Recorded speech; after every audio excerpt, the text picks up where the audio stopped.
अभी आपको अपने दिल के दर्द सुना रहा हूं मैं। किस दर्द से शायद मैं बहुत ज्यादा तकलीफ में हूं, और वो दर्द जो मुझे दिया है ना, उसका दर्द सुनिए आप कि मैं क्या क्या दर्द आपको सुना रहा हूं। और वो दर्द मेरे आज दोहा कत्तर में सुना रहा हूं। दोहा कत्तर आके तहरा संगे खिंचावल फोटो फाड़ दे, हाँ हाँ हाँ, तहरा संगे खिंचावल फोटो फाड़ दे। जहिया आई बारात त डोली में गोली मार दे। जहिया आई बारात त डोली में गोली मार दे। ये हमारे दर्द ना, ये पूरा दुनिया के दर्द है। और प्यार एगो खाली खेसारी लाल यादव ही नहीं क्या कहले, ये पूरा दुनिया कहले बा। लेकिन केहू बता देला, केहू ना बता पावेला। लेकिन आज रहुआ सबके हम बतावे जाता नहीं। ये दीवाना जब पागल होला तो का से का कर सकत। जान भले ही हम जेल खेल खत्म करे, जियब हम हूँ ना तहरे चलते फांसी चढ़े।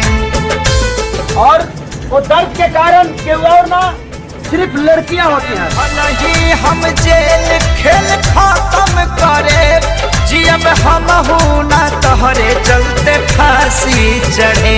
सोचल सपना, हाँ हाँ हाँ, सोचल सपना के आगी में जार दे।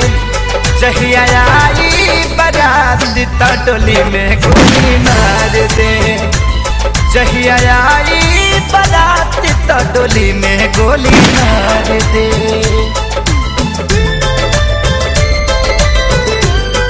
और ये दुनिया में अकेला हम ही ना, शायद हर वो दिल प्यार चाहेला, प्यार खोजेला, लेकिन पूरा जीवन प्यार के साथ हम सबके नसीब ना हो। ना प्रेमी हम करके दिखाए, प्यार के कुर्बानी की कहानी बनाए।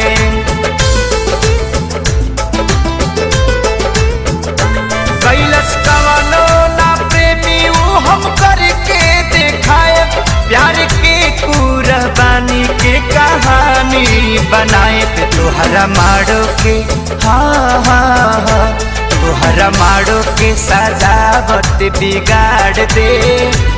जहिया आई बारात त डोली में गोली मार दे। जहिया आई बारात त डोली में गोली मार दे।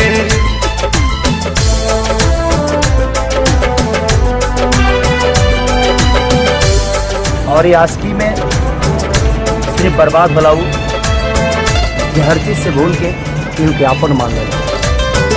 जिंदगी में ओकरा मिले लगा सिर्फ धोखा, और धोखा के टूटल लोग आ गए। सारी के पवन संग चल जाइबू हो, नहीं रहे पता इतना बदल जाइबू हो।